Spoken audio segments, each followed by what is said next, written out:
You will hear people say that baptism is not required for salvation. And here's the truth. Salvation comes by faith, not by water. But that doesn't make baptism optional in the way people like to imply. So let's just start with salvation. Ephesians chapter 2 verses 8 through 9 tells us that we have been saved by grace through faith, not by works. So no, water baptism does not save you. The water does not wash away sin. The blood of Jesus does. But here's where people get it twisted at. Just because baptism doesn't save you doesn't mean it's unnecessary. See, Jesus himself was baptized. So if the sinless Son of God was baptized, who are we to act like it's extra credit? Matthew 28:19 says, Jesus commanded us to go make disciples and to baptize in the name of the Father, the Son, and the Holy Spirit. He didn't suggest it, and he didn't say do it if you feel like it. He said do it. Acts chapter 2 verse 38 says, repent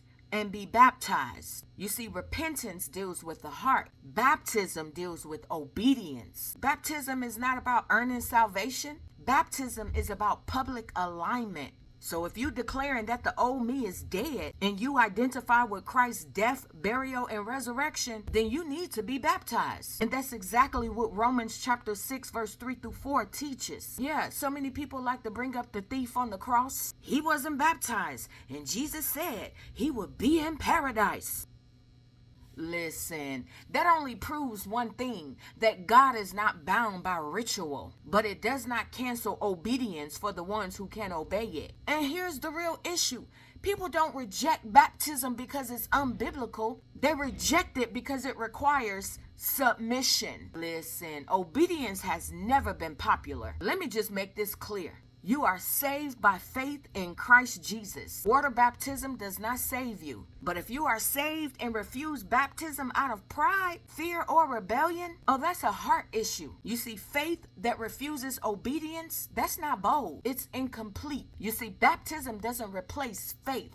It follows it. And let me put the word back on the table one more time. Because Jesus, he already settled this. Matthew 28:19. It doesn't say argue about baptism. It says, go ye therefore and make disciples of all nations and baptize them. You see, that's not a suggestion. That's a command tied to discipleship. Acts chapter 2 verse 38 makes it even more simple and plain. Clear. Repent and be baptized. Every one of you. Repentance is inward. Baptism is an outward expression of an inward change. Jesus himself said it in Mark chapter 6 verse 16. Whoever believes and is baptized shall be saved.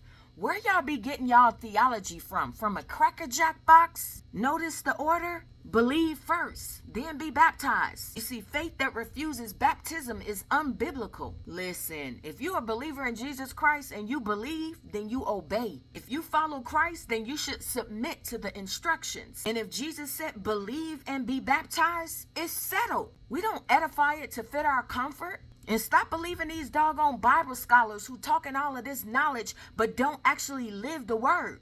They don't have no power. They lack it. They lack the demonstration of God's power. Don't follow after these people telling you that baptism is not an essential component to salvation. Salvation is by grace. Baptism is obedience. And obedience has been the evidence always of real faith.